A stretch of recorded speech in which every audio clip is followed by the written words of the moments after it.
नमस्कार दोस्तों,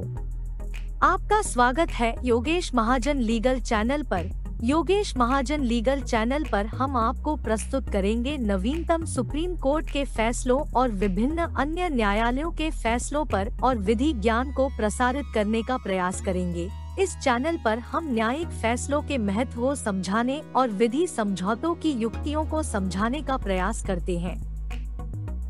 हमारा मकसद है कानून और न्याय के क्षेत्र में ज्ञान को आपके पास पहुंचाना, तो कृपया हमारे चैनल को सब्सक्राइब करें, घंटी आइकन दबाएं, वीडियो को लाइक और शेयर करें।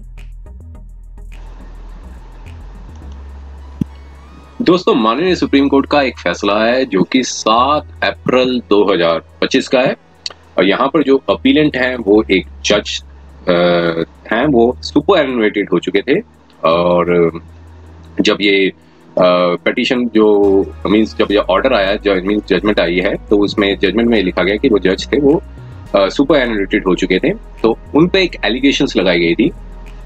कि जो 376 की जो एलिगेशंस थी कंप्लेनेंट ने लगाई थी कि फॉल्स प्रेटेक्स्ट ऑफ मैरिज से का झांसा देके उनके साथ एक कंसेंशुअल जो रिलेशन थे वो बनाए गए। यहाँ पर जो जज हैं उनकी जो पिटीशन थी, जो डिस्चार्ज की जो एप्लीकेशन थी वो भी खारिज हो गई थी। तो उन्होंने आगे रिवीजन पिटीशन थी तो वो हाई कोर्ट में डाली गई थी। तो हाई कोर्ट में कोई रिलीफ था वो नहीं मिला था। फाइनली जो मैटर था वो सुप्रीम कोर्ट में आया। तो यहाँ पर जो थी उनकी जो पिटीशन थी उनको अलाउ कर दिया, मींस जो प्रोसीडिंग्स थी जो 376 की जो चल रही थी उसको क्वैश कर दिया। और यहाँ पर माननीय सुप्रीम कोर्ट ने माना कि जो कंप्लेनेंट है वो कॉन्शियस थी फैक्ट्स के बारे में, जो फैक्ट्स थे उसके बारे में उनको पूरी जानकारी थी कि जो अपीलेंट है, जो जज हैं जो कि सुपर एनुएटेड अब हो चुके हैं, उनको जो कि सिविल जज सीनियर डिवीजन के जज थे, तो वो एक सबसिस्ट कर रहे थे मैरिज में। और उनके पास जो कंप्लेनेंट ने एक रीजन चॉइस ली थी एक रिलेशनशिप जो है अपीलेंट के साथ सस्टेन करने के लिए। और जो कंडक्ट था कंप्लेनेंट का वो एक्स फेशिया वो रिप्रेजेंट करता था कि उनकी एक रीजन डिलिब्रेशन थी। और ऐसा भी कोई एविडेंस निकल के नहीं आया कि किसी प्रकार की फ्रॉडुलेंट या फिर डिसऑनेस्ट इंड्यूसमेंट की गई हो या इंटाइसमेंट की गई हो, ऐसा माननीय सुप्रीम कोर्ट ने कहा, ऑब्जर्व किया अपनी जजमेंट में। और साथ में ये भी कहा कि जो भी कॉन्सेंशुअल रिलेशंस होते हैं, जितने भी एवरी कॉन्सेंशुअल रिलेशनशिप जो होते हैं जिसमें पॉसिबिलिटी होती है मैरिज के होने की, लेकिन उसे फॉल्स प्रोटेक्स्ट ऑफ द मैरिज का कलर नहीं दिया जा सकता। तो आइए इसके थोड़े फैक्ट्स को देखते हैं और किस ग्राउंड्स पे जो है अपीलेंट को रिलीफ ग्रांट की माननीय सुप्रीम कोर्ट ने, उसको समझने की कोशिश करते हैं। अब यहाँ पर देखिए क्या बताया है कि जो अपीलेंट जाए वो एक सुप्रीम कोर्ट में उन्होंने अप्रोच किया था। और ऑर्डर क्या था? ऑर्डर था हाई कोर्ट ऑफ कलकत्ता का एक CRR जो क्रिमिनल रिवीजन थी, पिटीशन थी, वो फाइल की गई थी 402 482 CRPC के तहत। वहां पर हाई कोर्ट ने उनको डिस्चार्ज करने के का जो एप्लीकेशन थी डिस्चार्ज की, उसमें जो FIR रजिस्टर्ड हुई थी उसमें रिफ्यूज कर दिया था। हाई कोर्ट ने डिक्लाइन कर दिया था, उनको कोई रिलीफ थी वो ग्रांट नहीं की गई थी। तो उस ऑर्डर को यहाँ पर सुप्रीम कोर्ट में चैलेंज किया गया था। और जो चार्जेस लगाए गए थे वो थे 376, 417 इंडियन पीनल कोड का, 506 जो क्रिमिनल इंटिमिडेशन कहते हैं, मींस धमकी से रिलेटेड होता है, 506 इंडियन पीनल कोड जो पहले जो था इंडियन IPC था, और 417 का था और जिसमें डिसऑनेस्ट फ्रॉडुलेंट या डिसऑनेस्ट इंड्यूसमेंट होती है उससे रिलेटेड था। और रिवीजन पिटीशन थी वो खारिज कर दी थी। जो लर्नड डिस्ट्रिक्ट सेशन जज ने एक जो सेशन केस में जो एक ऑर्डर दिया था उसके अगेंस्ट में एक रिवीजन पिटीशन थी हाई कोर्ट में डाली गई थी, उसको मींस वो कोई रिलीफ जो है वो ग्रांट नहीं की गई थी उनको। अब यहाँ पे बताया कि जो अपीलेंट है, अपीलेंट के बारे में बताया जा रहा है कि वो एक फॉर्मल जुडिशियल ऑफिसर है जो कि सुपर एनुएटेड में रिटायर्ड हो गए थे सिविल जज की पोस्ट पे, सीनियर डिवीजन के पद पे वो कार्यरत थे। मींस एक जो जगह बताई है उन्होंने, और वहां पर उनके अगेंस्ट में एक FIR रजिस्टर्ड हुई थी जो रिस्पोंडेंट नंबर 2 जो कि कंप्लेनेंट है, कंप्लेनेंट कुछ को रिस्पोंडेंट नंबर 2 बनाया गया है। उन्होंने 2014 में ये एलिगेशन ये लगाई थी कि जब उनकी एक लिटिगेशन पेंडिंग थी, एक उनके एक्स हस्बैंड के साथ जो लिटिगेशन थी वो पेंडिंग थी, तो वो कांटेक्ट में आई थी, अपीलेंट के कांटेक्ट में आई थी, जो कि उस समय पोस्टेड थे ACGM की पोस्ट पे, एडिशनल चीफ जुडिशियल मजिस्ट्रेट की पोस्ट पे एक जगह बताई है, वहां पर जो पोस्टेड थे। तो जो कंप्लेंट का केस ये था कि अपीलेंट जो है वो कि जो कि सेपरेटेड हो चुके हैं अपनी वाइफ से, और उन्होंने अश्योर्ड किया था कंप्लेनेंट को कि वो उनसे मैरिज कर लेंगे और पूरी उनकी जिम्मेदारी उठाएंगे, उनकी और उनके सन की, जो फर्स्ट मैरिज से जो हुई है उनके साथ, और जब उनको डिवोर्स मिल जाएगा, मींस जो कंप्लेनेंट लेडी है उनको जब डिवोर्स मिल जाएगा तो उनकी जिम्मेदारी और उनके सन की जिम्मेदारी है वो उठा लेंगे जो अपीलेंट है। अपीलेंट ने एक रेंटेड हाउस भी उनको लेकर दिया था कंप्लेनेंट को, और उनका एक सन जो है उनको एक so and so public school में दाखिल कराया था अपनी मींस एक्सपेंस से, और अपीलेंट जो है वो मनी भी ट्रांसफर करते थे बैंक अकाउंट में, कंप्लेनेंट के बैंक अकाउंट में, ताकि वो डे टू डे एक्सपेंसेस हैं और उनके सन के एक्सपेंसेस हैं वो बेयर कर सके। और ये भी कहा गया कि अपीलेंट ने फिजिकल रिलेशंस भी बनाए कंप्लेनेंट के साथ मल्टीपल ओकेजन्स में, और साथ में ये भी एलिगेशन लगाई कि जो अपने वो रेजिडेंस जो है उनका कोलकाता में वहां ले गए और वहां पर अश्योर्ड किया कि रिपीटेडली अश्योर्ड किया कि वो उनसे मैरिज करेंगे, लेकिन जब डिवोर्स हो गया रिस्पोंडेंट नंबर 2 मींस कंप्लेनेंट का जब डिवोर्स हो गया, जब फाइनलाइज्ड हो गया, तब अपीलेंट जो है उनसे अवॉइड करने लगे और उनकी जितनी भी फोन कॉल्स थी उनको आंसर देना बंद कर दिया और किसी प्रकार का उनसे कांटेक्ट नहीं रखा व्हाटसोएवर। ये कंप्लेंट का जो है वर्जन था। और उनकी जो स्टेटमेंट भी जो 164 CRPC में उन्होंने अपनी स्टेटमेंट थी वो रिकॉर्ड कराई, और एलिगेशंस को रिटायरेट वही एलिगेशंस को रिपीट किया, और फर्दर ये भी डिपोज किया कि अपीलेंट ने ही इंसिस्ट किया था कि वो जितने भी उनके जो केसेस हैं हस्बैंड के साथ जो उनके केसेस चल रहे हैं, वो एक एडवोकेट का नाम बताया, वो उनको मींस हैंड ओवर कर दे, और वो एडवोकेट जो है वो कोई किसी प्रकार का फीस जो है वो चार्ज नहीं करेंगे। और साथ में ये भी कहा कि जब उनका डिवोर्स फाइनलाइज्ड हो जाएगा, तो मींस जब फाइनलाइज्ड हो गया डिवोर्स, तो अपीलेंट ने जो फोन कॉल्स थे उनके लेने बंद कर दिया और अपने सिक्योरिटी गार्ड को इंस्ट्रक्ट कर दिया कि किसी प्रकार के कॉल्स ना करें, और नहीं तो फिर उनको सन को हार्म कर देंगे वो। और अपीलेंट ने कंप्लेनेंट को मेंटली और फिजिकली एक्सप्लॉइट भी किया। और जब इन्वेस्टिगेशन जब चल रही थी, अपीलेंट ने एंटीसिपेटरी बेल ले ली थी हाई कोर्ट से, सो केस नंबर पे बताया इन्होंने। फिर इन्वेस्टिगेशन थी वो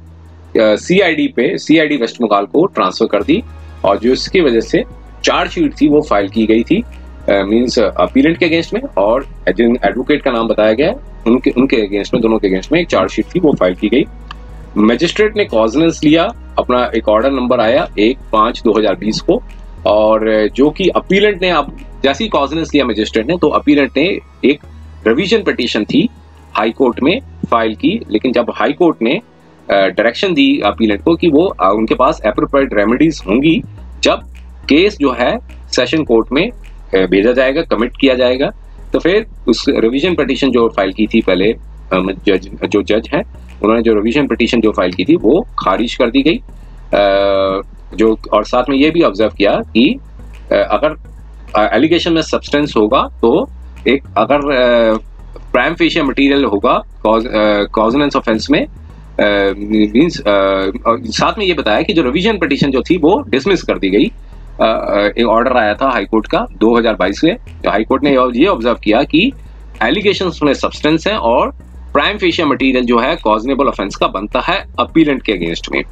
और अब यहाँ पर अपीलेंट ने एक डिस्चार्ज की जो एप्लीकेशन थी 227 CRPC के तहत वो दायर की, जो कि खारिज कर दी, डिसमिस कर दी 4 जनवरी 2024 में जो ऑर्डर पास हुआ था लर्नर डिस्ट्रिक्ट एंड सेशन जज ने। और उस ऑर्डर को भी चैलेंज किया गया था हाई कोर्ट में, रिवीजन पिटीशन फाइल की गई थी CRR नंबर से सो एंड सो,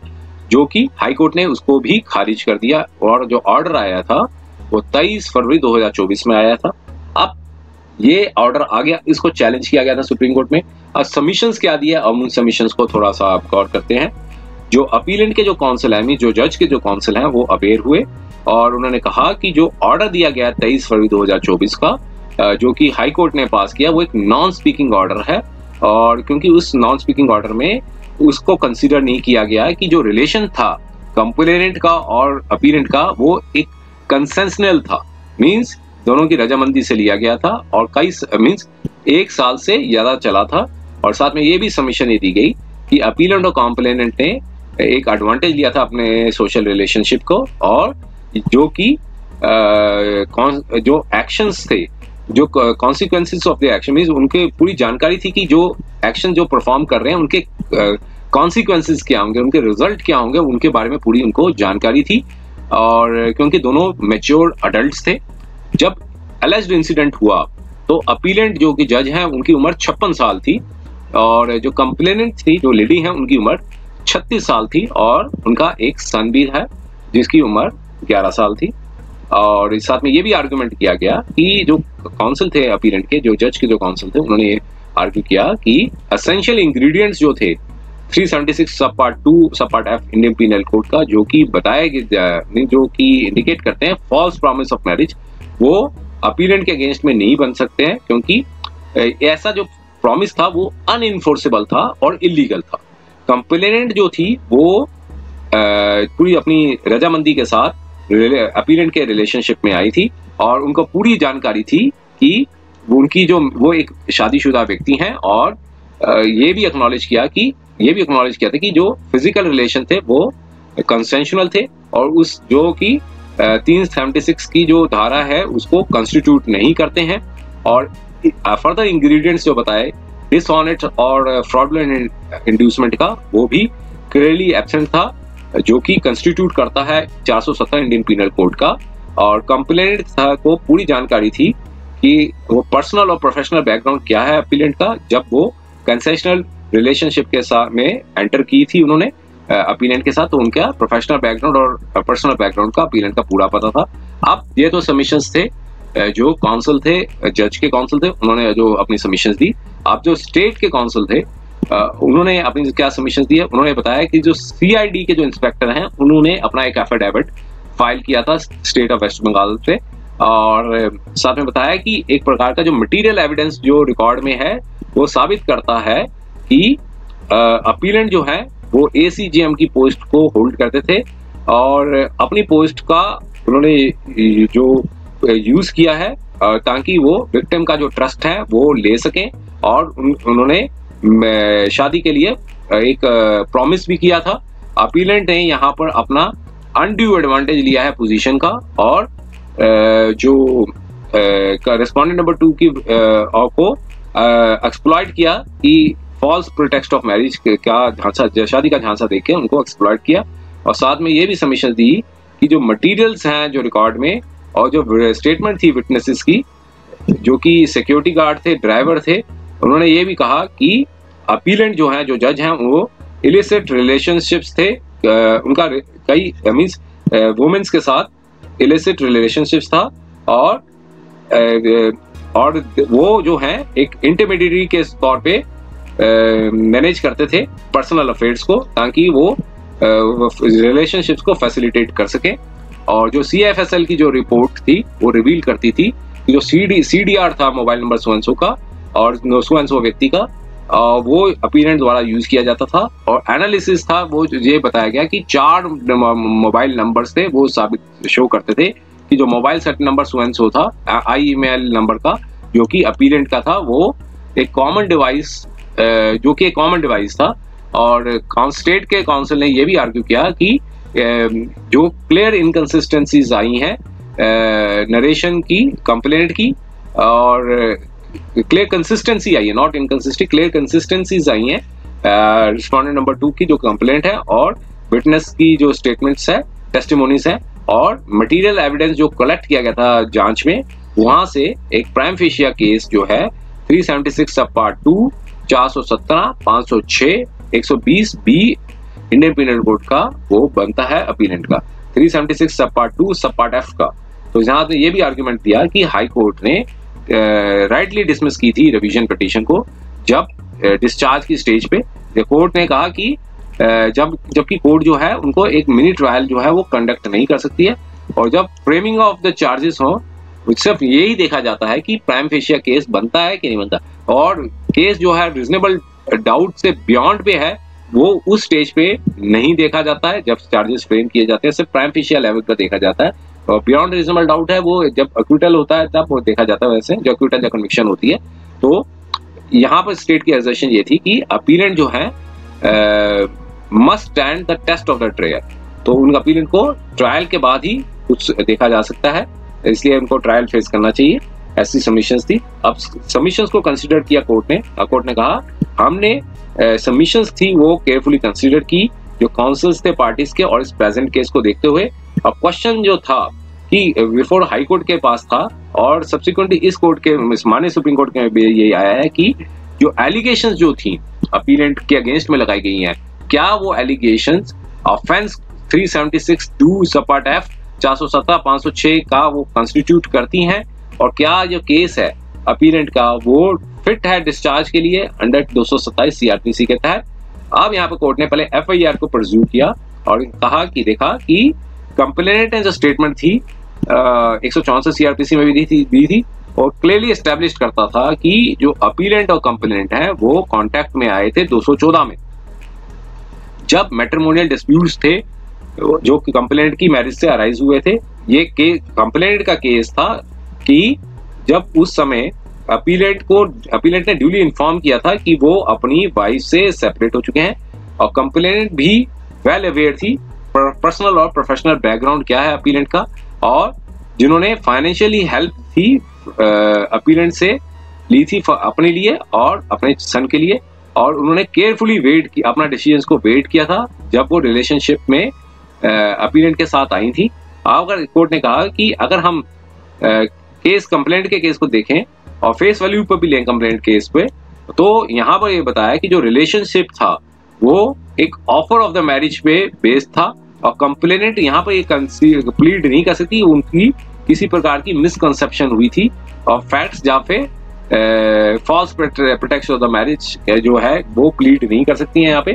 तो पहले दिन से ही उनकी नॉलेज में था, वो कॉन्शियस थी इस फैक्ट से कि अपीलेंट जो है वो उनकी जो मैरिज है वो सबसिस्ट कर रही है, बेशक वो सेपरेटेड हो चुके हैं अपनी वाइफ से, और एक्टिव अंडरस्टैंडिंग थी सर्कमस्टांसेस पे, एक्शंस पे, और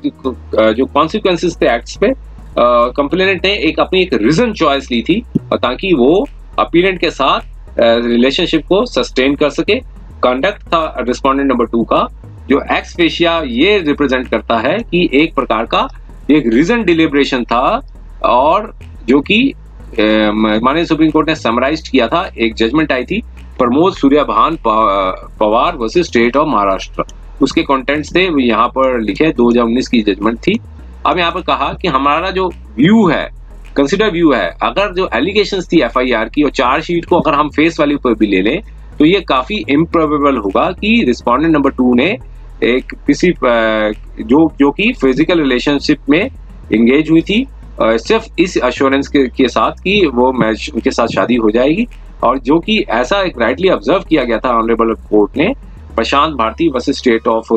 एनसीटी ऑफ दिल्ली, जो कि ये एक इनकंसीवेबल था कि कंप्लेनेंट या फिर किसी प्रकार की वुमेन जो है वो अपीलेंट से मिलेंगी और एक मेंटेन करेंगी prolong association of physical relationship उनके साथ, जब तक कि एक in the absence of the voluntary consent on her part. तो कोर्ट ने कहा था कि ये काफी इनकंसीवेबल होगा, कोई भी वुमेन जो है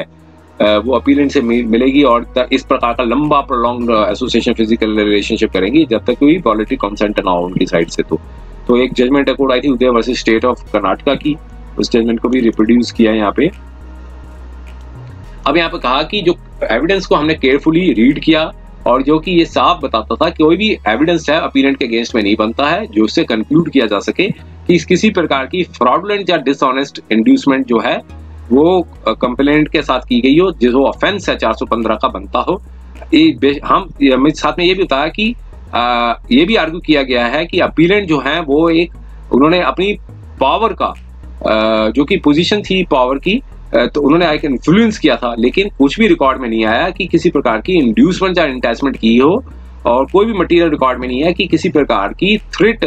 या इंजरी या रेपुटेशन ऑफ द कंप्लेंट का किया गया हो, धमकी दी गई हो। सिर्फ बेयर एलिगेशन ये थी कि अपीलेंट ने थ्रेटन्ड किया था कंप्लेंट को और जब उनके सन को उसे muster of offence criminal interpretation 506 के अंदर नहीं ट्रीट किया जा सकता है। और अदर हैंड अगर हम ये भी देखें कि जो इनकंसिस्टेंसीज भी थी प्रोसिक्यूटर्स की, जो स्टेटमेंट जो दी थी उन्होंने, जो 164 सीआरपीसी के तहत और जो कि अपीलेंट की साइड से हुई थी, तो उन्होंने ये कहा कि उन्होंने जो केसेस थे वो एडवोकेट को दे दिए थे, लेकिन चालान चार्जशीट में ये रिवील हुआ कि जो एडवोकेट है वो कंप्लेनेंट को जानते थे, जो कि सीनियर थे उनके कॉलेज में, और सिर्फ जो एडवोकेट ही नहीं ही इंट्रोड्यूस कराया था कंप्लेनेंट को अपीलेंट से, जो कि जितने भी केसेस पेंडिंग थे। तो यहाँ पर कोई मैनर नहीं है। साथ में ये भी बताया कि जो माइनर कॉन्ट्राडिक्शन जो है, this is no manner can be a minor contradiction. Court ने कहा कि किसी प्रकार से माइनर कॉन्ट्राडिक्शन नहीं है, या फिर किसी प्रकार से सस्पिशंस आता हो जो कि entire narrative of the complainant, notwithstanding ये फैक्ट जो है